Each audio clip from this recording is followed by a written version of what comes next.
कांग्रेस का जो अग्रिम संगठन है एसएफआई को जड़ से उखाड़ कर फेंक दिया हम लोगों ने। साथियों, एक मैं और बात कहना चाहूंगा कि भील प्रदेश विद्यार्थी मोर्चा का जो उदय हुआ है वो एक महत्वपूर्ण, एक बड़ा भी मैं आप घटनाक्रम बताना चाहूंगा कि 2013 के अंदर राजस्थान में 2013 के अंदर तत्कालीन कांग्रेस सरकार थी।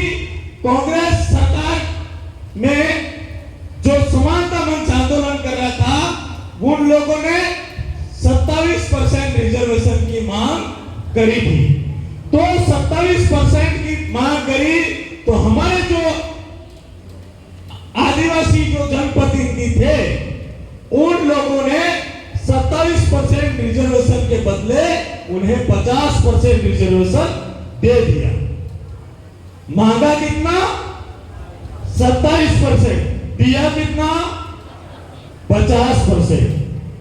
उसके पहले राजस्थान में अनुसूचित क्षेत्र में 5वीं अनुसूची के अनुरूप जो विभिन्न भर्तियां होती थी, तो हमारे समाज का जो रिजर्वेशन था वो गैर समाज को हमारे जनप्रतिनिधियों ने बेचा।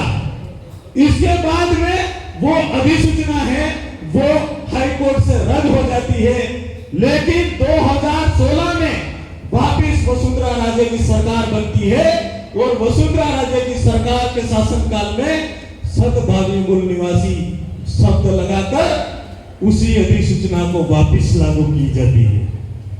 तो साथियों, जो सद्भावी शब्द है वो संविधान के अंदर आप सभी जिन साथियों ने संविधान की किताब पढ़ी है, क्या सद्भावी मूल निवासी शब्द संविधान के अंदर दर्ज है? तो वो गलत तरीके से हमारा रिजर्वेशन दिया नहीं दिया? दिया। अरे बोलो तो सही।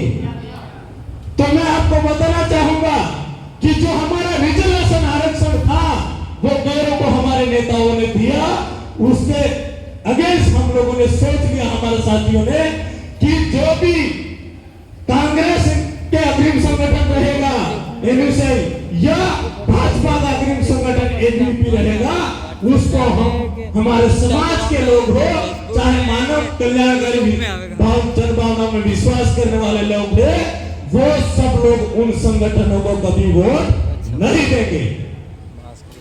ये हम लोगों ने तय किया। साथियों, मैं आपको बताना चाहूंगा कि मध्य प्रदेश के अंदर हमारा रिजर्वेशन कितना परसेंट है? मध्य प्रदेश में आदिवासियों का रिजर्वेशन कितना प्रतिशत है?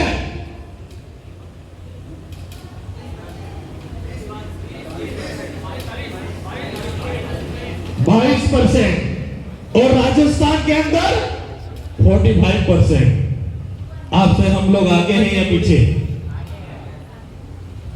हम लोगों ने 45 से 100% रिजर्वेशन की मांग उठाई है और हम लोग 5वीं अनुसूची जो हमारी है उसको धरातल पर लागू करने के लिए लगातार लड़ाई लड़ रहे हैं।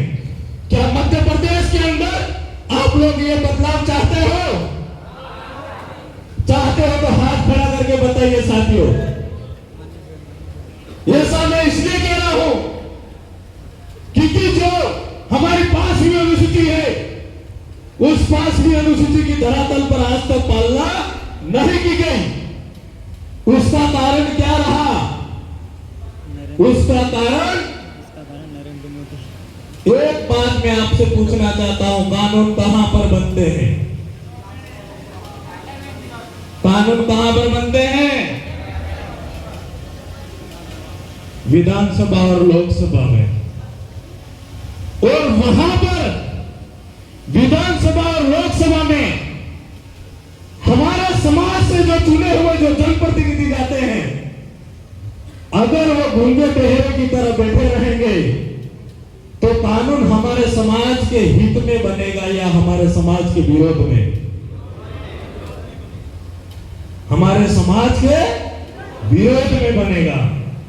तो मध्य प्रदेश के मेरे भाइयों, ये जो आगामी छात्र चुनाव है, यहीं से आप लोग बदलाव की तैयारी कर लीजिए।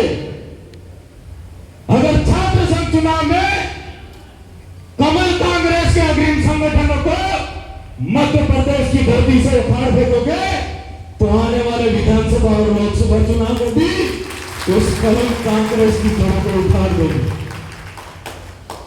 क्योंकि उन नेताओं ने, उन संगठनों ने हमारे समाज की बात नहीं की, हमारे समाज की पैरवी नहीं की। मैं आपसे एक बात और कहना चाहता हूं, क्या विश्व का सबसे बड़ा संगठन अखिल भारतीय विद्यार्थी परिषद जब मध्य प्रदेश के अंदर हमारा